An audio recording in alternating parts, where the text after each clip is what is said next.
बिस्मिल्लाहिर्रहमानिर्रहीम। नाज़रीन अस्सलाम वालेकुम। मैं हूं आपका मेज़बान साबिर शाकिर। वफाकी दारुल हुकूमत इस्लामाबाद लिए चलता हूं, जहां पे पाकिस्तान तहरीक इंसाफ के मरकजी रहनुमा इस वक्त प्रेस कॉन्फ्रेंस कर रहे हैं। रऊफ हसन साहब हैं, शोएब शाहीन साहब हैं और दीगर रहनुमा हैं। इस वक्त DGISPR आर्मी चीफ के बयानात और तकारीर और पाकिस्तान तहरीक इंसाफ को कुचलने की जो कोशिश की जा रही है और शहरी आज़ादियां पामाल, इन सारी सूरत हाल पे पाकिस्तान तहरीक इंसाफ की तरफ से एक मुफस्सल प्रेस कॉन्फ्रेंस जिसका इंतजार था वो आ चुकी है और हम आपको लिए चलते हैं बराह रास्त वहीं पे।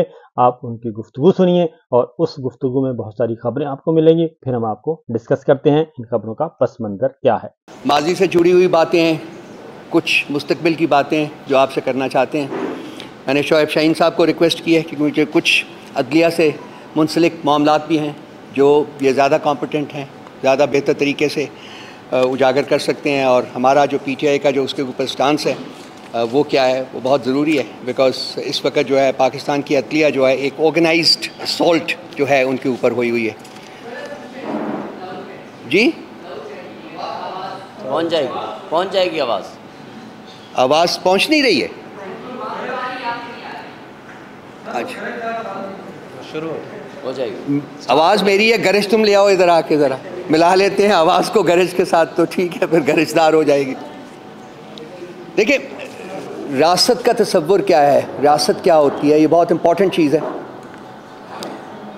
अफराद का मजबूआ होता है जो कि इदारे तश्कील देता है। इदारे आइन, कानून और इंसाफ के तकाज़ों के अंदर ऑपरेट करते हैं जब, तो रियासत का वजूद जो है वो अमल में आता है, रियासत बनती है। और ये बनने के अमल को अगर वायलेट किया जाए तो फिर रियासत जो है वो कमज़ोर हो जाती है। अनफॉर्चुनेटली रियासत कायम रह सकती है और मजबूत हो सकती है सिर्फ उन्हीं हालात में जबकि आइन, कानून और इंसाफ के तकाज़े जो है उसके अंदर रह के इसको ऑपरेट करने दिया जाए। अनफॉर्चुनेटली आज हम जिस दौर से गुज़र रहे हैं और ख़ासकर पिछले 2 सालों में, ये नहीं कि उससे पिछले 74 सालों में आइन की कदर की गई, कानून की कदर की गई, तब भी आपको बहुत सारी मिसालें मिलेंगी कि जबकि इन चीज़ों को वायलेट किया गया। लेकिन ख़ासकर पिछले 2 साल में ना आइन छोड़ा गया है, ना कानून का पास किया गया है और ना ही इख्लाकियात जो हैं वो बची हैं वापस। बल्कि अगर ये कहा जाए कि इन तमाम चीज़ों का जनाजा निकाल दिया गया है तो वो कोई गैर ना होगा, क्योंकि इन 2 सालों में जो कोशिश थी वो ये थी कि रियासत को आइन, कानून और इख्लाकियात के तकाज़ों से निकाल के शख्स वाहिद की दिक्तात के ताबे किया जाए।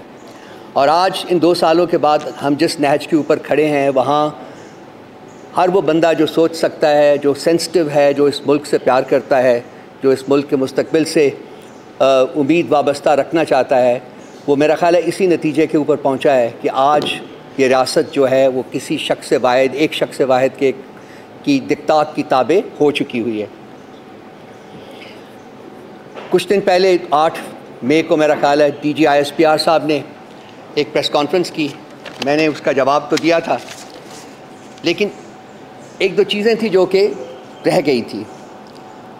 ये DGISPR का जो ये भाषण था, ये वाज़ था, ये एक सियासी भाषण और सियासी वाज़ था जो किसी सूरत में पाकिस्तान के एक आइनी इदारे जो एपॉलिटिकल है, जिसका सियासत से कोई अमल दखल नहीं है, जिनकी जो ओथ ऑफ ऑफिस है वो भी इस चीज़ की गमाज़ी करती है कि वो सियासत में अमल दखल नहीं दे सकते, उनके प्लेटफॉर्म से इस किस्म का जो लेक्चर जो डिलीवर होना जो है वो अपने तईं, और शायद इस पॉइंट को शोएब शाहीन साहब बाद में इसके ऊपर फर्दर रोशनी डाल सकें, लेकिन मेरी नाचीज़ राय में ये अपने तईं पाकिस्तान के आइन और कानून की वायलेशन थी, ब्लेटेंट वायलेशन थी। एक सियासी बयान ISPR के प्लेटफॉर्म से वो एक कानून और आइन की जो थी वो वायलेशन थी।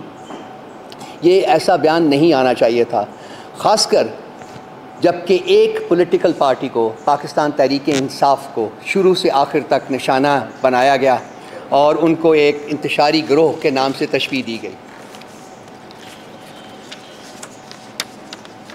और उसके अगले दिन जो है वो बड़े एलेबरेट तरीके से एक यौम स्याह मनाया गया।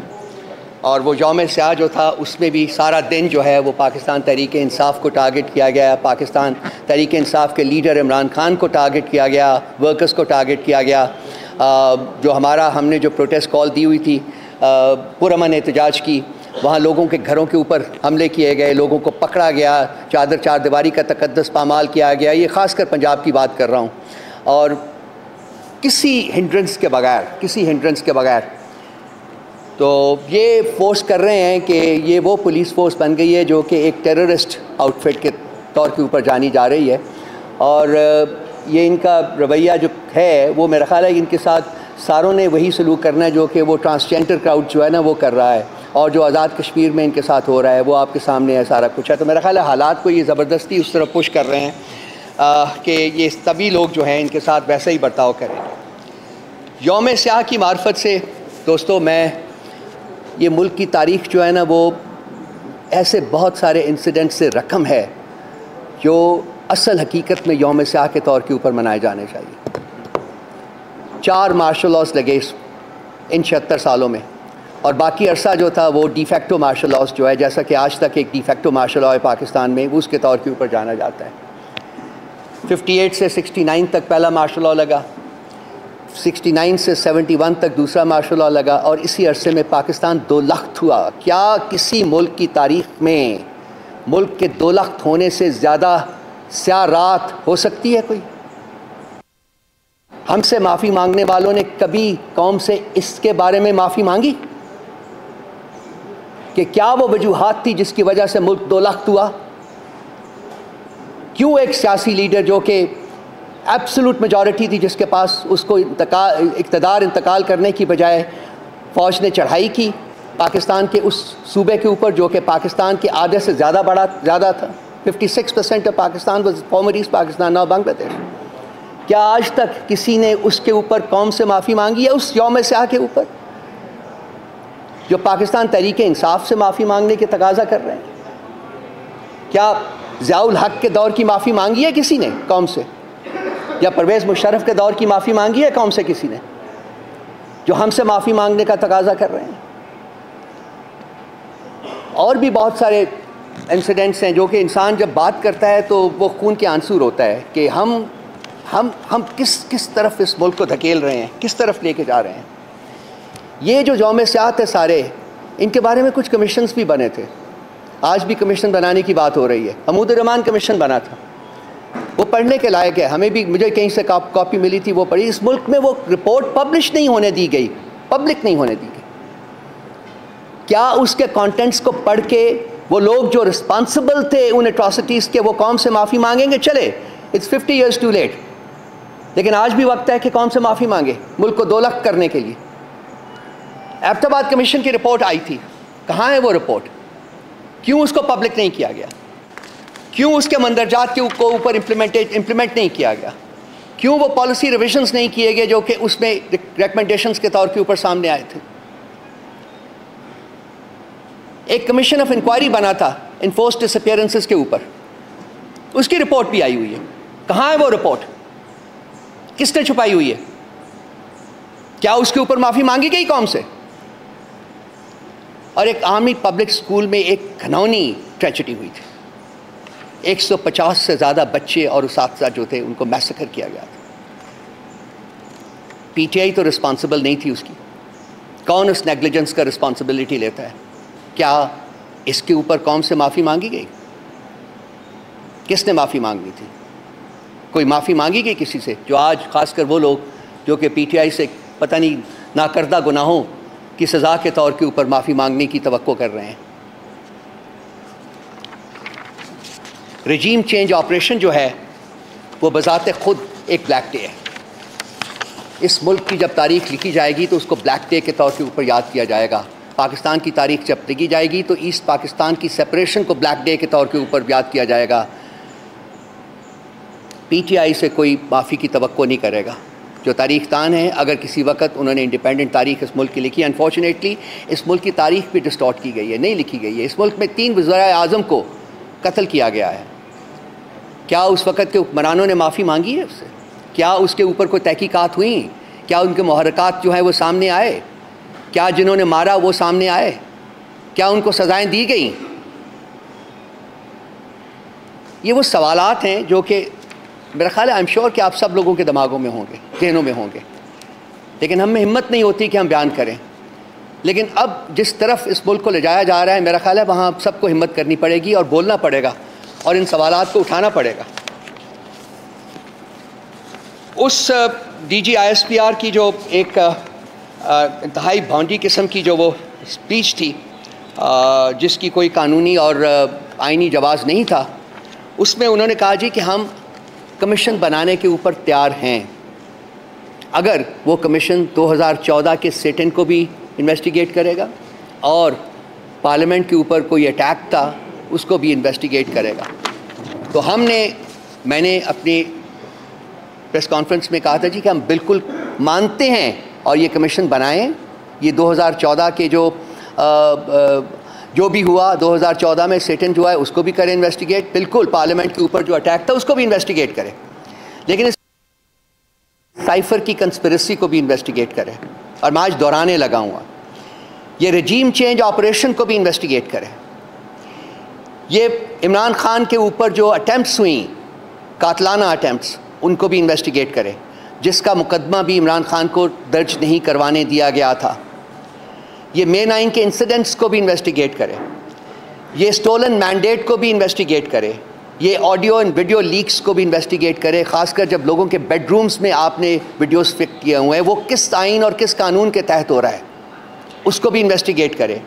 ये इन्फोर्स्ड डिवोर्सेस जो करवाई गई, लोगों को पकड़ के उनको टॉर्चर करके उनको ज़बरदस्ती उनसे पॉलिटिकल लॉयल्टीज़ चेंज करने, पॉलिटिकल एफिलिएशंस चेंज करने का किया गया, उसको भी इन्वेस्टिगेट करें। पॉलिटिकल इंजीनियरिंग जो होती रही है पाकिस्तान में 76 साल, किसी हुकूमत को नहीं चलने दिया गया, ये उसको भी इन्वेस्टिगेट करें। ज़रूर बनाए कमीशन। अब मैं उनको याद दहानी उनको कराता रहूँगा कि उन्होंने माना है कि हम कमीशन बनाने के ऊपर तैयार हैं, उसके बाद खामोशी तारी है, लेकिन हम उनको खामोश इस मसले के ऊपर नहीं रहने देंगे। मैं इसके साथ साथ वो लोग, खासकर उनके लिए जो कि हमें इंतशारी ग्रोह कहते हैं, मैं 3-4 चीज़ें आपको बताऊंगा जो कि खान साहब ने अपनी पार्टी को और अपनी ज़ात को पॉलिटिकली डैमेज किया, लेकिन उनको नज़र आ रहा था कि शायद वायलेंस हो जाए, तो उन्होंने वो जो इनिशिएटिव्स थे, उनके पॉलिटिकल इनिशिएटिव्स, उनको अबॉर्ट किया। 10 अप्रैल को नेशन वाइड प्रोटेस्ट्स जो थी रजीम चेंज के ऑपरेशन के ख़िलाफ़, उनको उन्होंने रोका। 24 मई को हकीकी आज़ादी का लॉन्ग मार्च था, उसको भी उन्होंने 26 मार्च को उन्होंने अबॉर्ट किया, क्योंकि उनको बताया गया था कि इस्लामाबाद पहुंचने के ऊपर वायलेंस हो सकता है। जब खान साहब के ऊपर असैसिनेशन अटैम्प्ट हुई तो उस वक्त भी वायलेंस की पॉसिबिलिटी थी, लेकिन खान साहब ने उनको रोका कि नहीं, कुछ नहीं करना। हकीकी आज़ादी का मार्च रैली जो पिंडी में हुई थी, पाकिस्तान की तारीख की सबसे बड़ी रैली, वहाँ भी वायलेंस की जब उनको इंडिकेशन मिली तो वहाँ भी उन्होंने बैक ऑफ किया कि नहीं, हम ये नहीं होने देंगे। और मार्च 8, 2023 को इलेक्शन रैली जो कि पंजाब इलेक्शन कैंपेन की थी, उस वक्त भी ये 5 ऐसे इंसिडेंट्स हैं जहाँ के उन्होंने वायलेंस को प्रीएम्प्ट किया, नहीं होने दिया। अगर वो ना करते तो वायलेंस हो सकता था। तो वो लोग जो कि PTI या इमरान खान के ऊपर वायलेंस की वो एलिगेशन लगाते हैं, उनको इन हक़ाइक़ जो है उनसे किनारा कशी नहीं करनी चाहिए, उनको जांचना चाहिए और फिर एक ऑब्जेक्टिव तरीके से एनालाइज करके बात करनी चाहिए, बगैर बात करने, बगैर सोचे, बगैर समझे और बगैर डेटा हुए। अगर सिर्फ आप एलिगेशंस लगाएंगे तो फिर रिबटल्स आएंगे, फिर आपसे सवालात होंगे, फिर पूछा जाएगा आपसे कि आपका कॉन्डक्ट क्या रहा है 76 सालों में। आज हम पूछ रहे हैं और हम पूछते रहेंगे। अब ये चीज़ है, ये वापस होने वाली नहीं है, ये आगे जाएगी।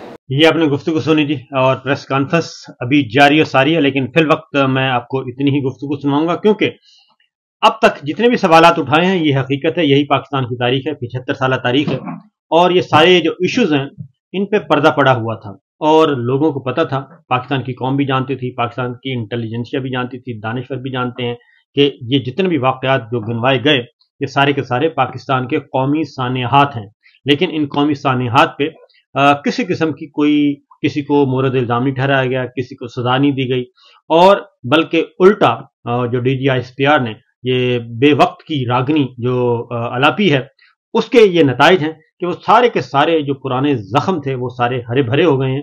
और अब कौम ये पूछ रही है कि जनाब पिछले 75 सालों में इतने जराइम किए गए जो कि कौमी जराइम हैं, इन कौमी जराइम पे जो बड़े बड़े मुल्जमान थे उनके जिनके अदवार में ये सब कुछ हुआ, क्या किसी ने माफ़ी मांगी, क्या किसी ने कोई तहकीकात की, क्या किसी को सजा दी गई? तो इसलिए सियासी भाषण देना और अलग बात है और उसके बाद फिर सियासी भाषण का मुकाबला करना वो एक दूसरी बात है। तो मेरा ख्याल है कि DGISPR ने बहुत गलत वक्त में बहुत ही गलत बातें की हैं जो कि नहीं करनी चाहिए थी। अगर वो अपने आप को अपॉलिटिकल समझते हैं और अपने आप को गैर सियासी समझते हैं तो फिर ये सारी सूरत हाल जो है उसका फिर सामना करना पड़ेगा। फिल वक्त इतना ही, बाकी इंशाल्लाह अगले व्लॉग में। इजाजत दीजिए, अल्लाह हाफिज।